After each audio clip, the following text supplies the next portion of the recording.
যুবকরা ভালো করে শুনবেন, মুসলিম পারিবারিক আইন মানে কি?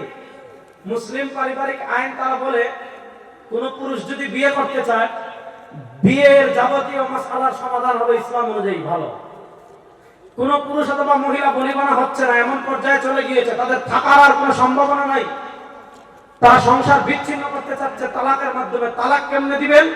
মুসলিম পারিবারিক আইন বলে তালাকের ক্ষেত্রে কারো আইন প্রযোজ্য হবে না, কারো মতামত গ্রহণযোগ্য হবে না। তালাকের ক্ষেত্রে ইসলাম যেভাবে বলেছে তালাক হবে ওইভাবে। গুড। আপনি মাদ্রাসা, মসজিদে বা ইতিমখানা ওয়াকফ করতে চাচ্ছেন, তাহলে মুসলিম পারিবারিক আইন বলে ওয়াকফের যাবতীয় মাসআলার সমাধান হবে ইসলাম অনুযায়ী, কারো আইন চলবে না, কারো মতামত চলবে না। গুড, ভালো। আপনি ত্যায্য সম্পত্তি বন্টন করতে চাচ্ছেন, আপনার বাপ মারা গিয়েছেন, আপনার ভাই মারা গিয়েছেন, অথবা আপনার আত্মীয় স্বজনের ত্যায্য সম্পত্তি বন্টন করতে চাচ্ছেন, মুসলিম পারিবারিক আইন বলে ত্যায্য সম্পত্তি বন্টন হবে আল্লাহ কোরআনের সূরাতুন নিসা যেভাবে বলেছেন। মুসলিম পারিবারিক আইন বলে সূরাতুন নিসা যেভাবে সম্পদ বন্টনের কথা বলেছে, বাংলাদেশের সম্পদ বন্টন এইভাবে হবে। এজন্য দেখবেন শাহবাগী যে কয়েকটা বাংলাদেশে আছে, আমি অনেক জায়গায় বলি বাংলাদেশের ঢাকায় লাওয়ারিশ কুকুর যতটা আছে, বাংলাদেশের শাহবাগী নাস্তিক ততটাও নাই।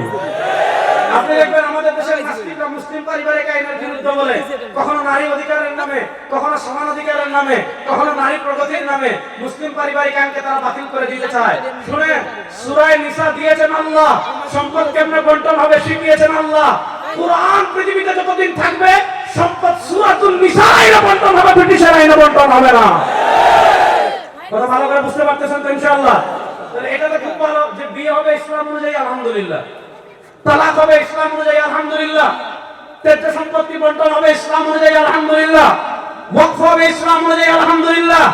ও মুসলমান, আমি আপনাদের কাছে জানতে চাই, আমার প্রিয় তারুণ্য, আমি আপনাদের কাছে জানতে চাই, বিয়ে কেমনে করবেন এটা যেমন ইসলামে আছে, তালাক কেমনে দিবেন এটাও যেমন ইসলামে আছে, ত্যায্য সম্পত্তি বন্টন কেমনে করবেন এটাও যেমন ইসলামে আছে, ওয়াকফ কেমনে করবেন এটাও যেমন ইসলামে আছে, কেউ অপরাধ করলে বিচার কেমনে করবেন ইসলামে আছে না নাই? কেউ চুরি করলে বিচার কেমনে করবেন ইসলামে আছে না নাই? কেউ খুন করলে বিচার কেমনে করবেন ইসলামে আছে না নাই?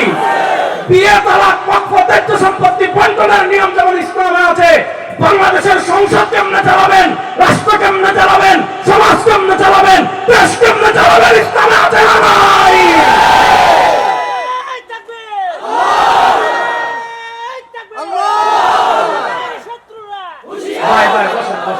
ইসলামের শত্রুরা হুঁশিয়ার সাবধান, এগুলো বলে লাভ নাই। তারা তো হুঁশিয়ার সাবধানী মেয়ে, হুঁশিয়ার সাবধান তো আমরা না। কথা বুঝেন নাই? আপনার ঘরে এক চুপ ঢুকছে, আপনি দেখতেছেন আপনার শোকেস থেকে টাকা নিছে, স্বর্ণালংকার নিছে, হ্যাঁ, আপনার স্ত্রীর গলায় হার আছে খুলে নিছে, আপনি চৌকিতে বসে সিগারেট টানতেছেন আর বলতেছেন চুরেরা হুঁশিয়ার সাবধান, আমি কিন্তু দেখতেছি। আপনি দেখে লাভ কি, আপনাদের সব নিয়ে গেছে। আপনি বলতেছেন আজকে আমার খেতে গেছিলাম ধান কাটতে, গিয়ে দেখি ঘুরতে এরকম বিশাল বিশাল দুইটা ইঁদুর আছে, যারা কি করছে, আমার ক্ষেতের ধান খেয়ে এই মোটা হয়ে গিয়েছে। দুইটা ইঁদুর দেখে আমি আমার লোভ সামলাইতে পারি নাই, এখন কি করেছি, দুইটারে জবে দিছি আল্লাহর নামে। আল্লাহর জব করা ইঁদুর যাবে না, চামড়া খসিয়ে এখন এটাকে ফ্রাই করতেছি, ভাজি করতেছি। আপনি খাওয়াইতে চাইলে, আপনি খেতে চাইলে আপনাকে খাওয়াবো। আচ্ছা, কেউ যদি ইঁদুর ফ্রাই আপনারা দেয়, আপনি খাবেন না? আসতে বললেন। কেউ যদি ইঁদুর ফ্রাই আপনাকে দেয়, আপনি খাবেন না? কেন খাবেন না? ইঁদুর খাওয়া হারাম, আমাদের ইসলামে ইঁদুর খাওয়া হারাম। আপনি গেছেন চেন্নাইয়ে, আপনি গেছেন দিল্লিতে, আপনি গেছেন পাঞ্জাবে, আপনি গেছেন দার্জিলিং এ, আমাদের ঢাকায় আপনি ফজরের পরে দেখবেন বিভিন্ন রাস্তার মোড়ে বনাজি শরবত বিক্রি করে। কেন? গাছের শিকড় দিয়ে, এগুলা দিয়ে শরবত বিক্রি করে। কেন? যে এটা খাইলে আপনার পেটে গ্যাস্ট্রিক থাকবে না।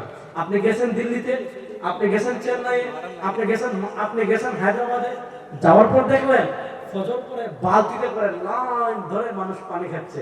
আপনি মনে করছেন হয়তো দামি কোনো পানি, মানে পানি খাওয়ার জন্য এরকম লাইন ধরে কেন?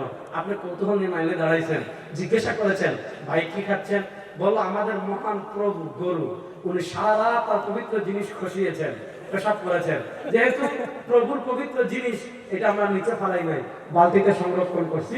এখন বরকত মনে করে আমরা ফজরের পর দিনের সূচনায় প্রথমে ভাতও খাচ্ছি না, চাও খাচ্ছি না, মধুও খাচ্ছি না, বিস্কুটও খাচ্ছি না। আমাদের মহান প্রভু গরু যা সারা রাত্রে খসিয়েছেন সেটা আমরা পান করছি। আচ্ছা বলেন, তারা যদি গরুর পেশাব আপনারা দেয়, গরুর পেশাব খাবেন? কেন? গরুর পেশাব খাওয়া আপনারা ভাত খান নাই মনে হয় এখনো, তা আমি খাইলে জুড়ে বলেন গরুর পেশাব খাওয়া, বলেন গরুর পেশাব খাওয়া, এরকম আমরা গরুর পেশাব খাই। আপনি গেছেন কোন পিকনিক স্পটে গিয়ে দেখবেন লাল টকটকা গোশত, এরকম লাল গোশত জীবনে দেখেন নাই। জিজ্ঞেস করলেন ভাই কিসের গোশত খাচ্ছেন, জিজ্ঞেস করলেন ভাই কিসের গোশত খাচ্ছেন, বলল আমাদের এলাকায় একটা বুড়া বানর আছে, সারা শরীরের পশম পড়ে গিয়েছে, বুড়া হয়ে গিয়েছে, এটারে জবে করছি, এটার গোশত ফ্রি রান্না করে খাওয়াচ্ছি, এজন্য বানরের গোশত লাল। আপনি খাবেন? আপনি খাবেন? তাহলে বোঝা গেল আপনি বাম হাতে খান না, নবী নিষেধ করেছেন। আপনি ডান হাতে ইস্তেঞ্জা করেন না, নবী নিষেধ করেছেন। কোন হাতে খাবেন এটা আমার নবীর আদর্শে আছে। কি খাবেন আমার নবীর আদর্শে আছে। আজকে হাফিজুর রহমান সিদ্দিকী সাহেবের ওয়াজ মাহফিলে আসছেন, এখানে ওনার ইমামতিতে জুমার নামাজ হয়েছে, এই এলাকার এখানে হাজার হাজার মানুষ সমবেত হয়েছে। বলেন এই হাজার হাজার মানুষের ভিতর একটা মানুষ কি শর্ট প্যান্ট পরে আসছে? সে জানে এখানে শর্ট প্যান্ট পরে আসা যাবে না, এটা গুনাহ। তাহলে বোঝা গেল আপনি কি খাবেন, নবীর আদর্শ মানছেন। কোন হাতে খাবেন, নবীর আদর্শ মানছেন। কোন পোশাক পরিধান করবেন, নবীর আদর্শ মানছেন।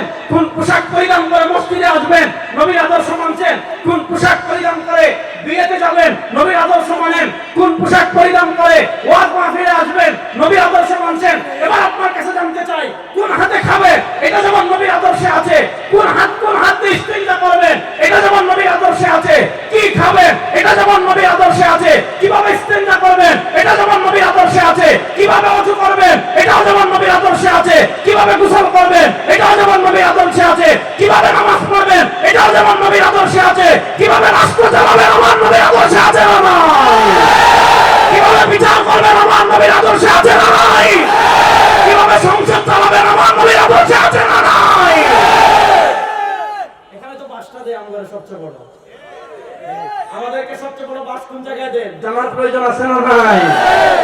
আপনাদেরকে বলবে আপনি খাবার খাচ্ছেন, ইসলাম মানেন, আমার কোনো সমস্যা নেই, খুশি তারা। আপনার খাবারের ক্ষেত্রে ইসলাম মানবেন। আপনার 16 ডেক বিরিয়ানি লাগে, 20 ডেক দিবে, যে যান 4 ডেক বেশি দিলাম খান। আপনার খাবারের ক্ষেত্রে জিলাপি লাগে 16 মণ, আপনারা 4 মণ বাড়িয়ে দিবে, যান আপনারা 20 মণ দিলাম খান।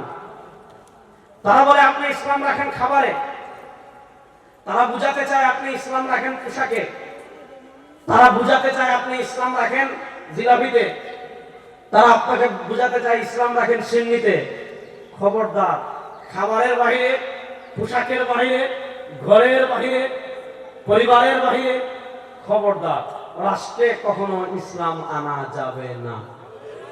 নাউজুবিল্লাহ বলেন। এর প্রমাণ বাংলাদেশে কেমনে আমি বুঝাই। আমাদের বাংলাদেশের একটা জবরদস্ত আইন আছে, মুসলিম পারিবারিক আইন। খুবই ভালো কথা, আলহামদুলিল্লাহ।